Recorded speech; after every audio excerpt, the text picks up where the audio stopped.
आइए शुरू करते हैं आज की ऑनलाइन क्लास। और आज हम पढ़ेंगे संज्ञा। सभी विद्यार्थी इस वीडियो को ध्यान से सुनें और इसको समझें। देखिए, संज्ञा के अगर हम शाब्दिक अर्थ को देखें तो नाम को हम क्या कहते हैं? संज्ञा कहते हैं। सृष्टि में हम देखिए जिनके नाम हैं वो सब क्या है? संज्ञा है।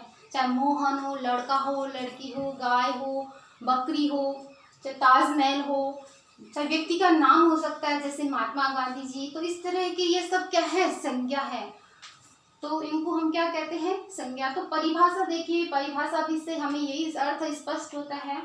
संज्ञा की परिभाषा किसी प्राणी या व्यक्ति, वस्तु, स्थान या भाव के नाम को संज्ञा कहते हैं।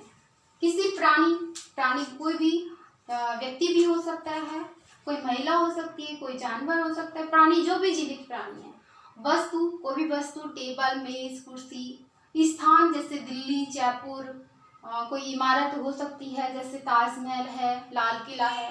भाव है जैसे प्रेम है, घृणा है, क्रोध है, या फिर कोई जवानी, बुढ़ापा। जो इस तरह के जो शब्द होते हैं उनको हम क्या कहते हैं? संज्ञा कहते हैं। तो आपको इस संज्ञा की परिभाषा में आपको समझ में आया होगा कि किसी व्यक्ति, वस्तु, स्थान के नाम का बोध कराते हैं उन्हें हम क्या कहते हैं? संज्ञा कहते हैं। आगे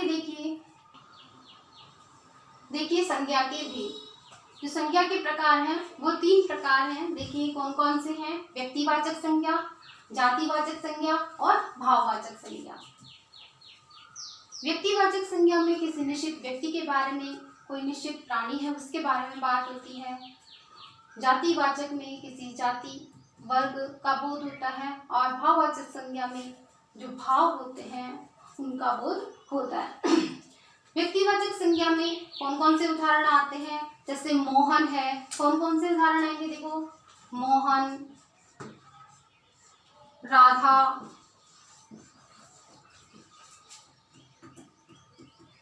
जवाहर लाल नेहरू, ताजमहल। तो इस तरह कुछ उदाहरण मैंने आपको बताए हैं क्योंकि इसमें किसी निश्चित व्यक्ति के बारे में बात होती है। जैसे मोहन है तो हम पर्टिकुलर किसी निश्चित मोहन के बारे में बात कर रहे हैं। राधा है, जवाहरलाल नेहरू है, महात्मा गांधी है, और जैसे ताजमहल है, लाल किला है। तो ये सब किस में आएंगे? हमारे व्यक्तिवाचक संज्ञा में आएंगे। आगे देखिए जातिवाचक संज्ञा।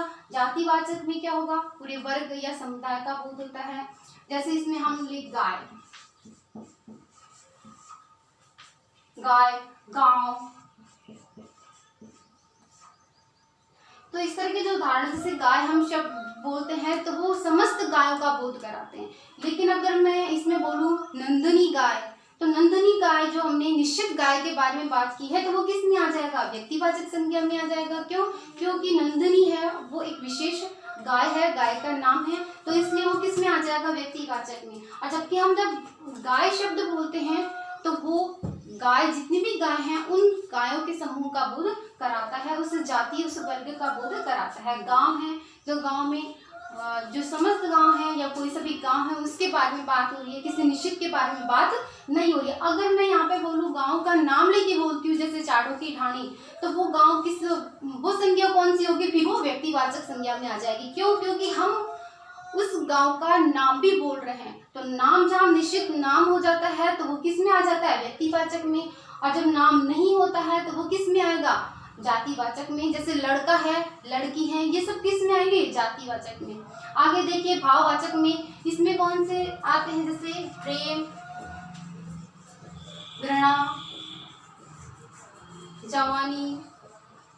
तो ये शब्द हैं, ये जो भाव प्रकट करते हैं तो ये किस में आएंगे? ये भाववाचक संज्ञा में आएंगे। कुछ किताबों में संज्ञा के 5 भेद बताए जाते हैं, लेकिन अगर हम देखें हिंदी में मुख्य रूप से 3 ही भेद होते हैं। कितने भेद होते हैं? 3 भेद होते हैं। लेकिन जो समुदायवाचक और द्रव्यवाचक जो भेद कर दिए गए हैं वो किसमें शामिल होते हैं? वो हमारे जातिवाचक संज्ञा में ही शामिल होते हैं। समुदायवाचक और द्रव्यवाचक, जिसमें द्रव्य पदार्थ के बारे में होता है, सोना चांदी दूध वगैरह जो भी आएगा वो आपके द्रव्यवाचक में आएगा। और जैसे भीड़ है, सेना है, वो इसमें आएगा समुदायवाचक में। तो इस तरह ये संज्ञा के कुछ भेद थे, मैंने आपको बताए। अब मुझे उम्मीद है आप लोगों को समझ में आ गया होगा। आज के लिए इतना ही, धन्यवाद।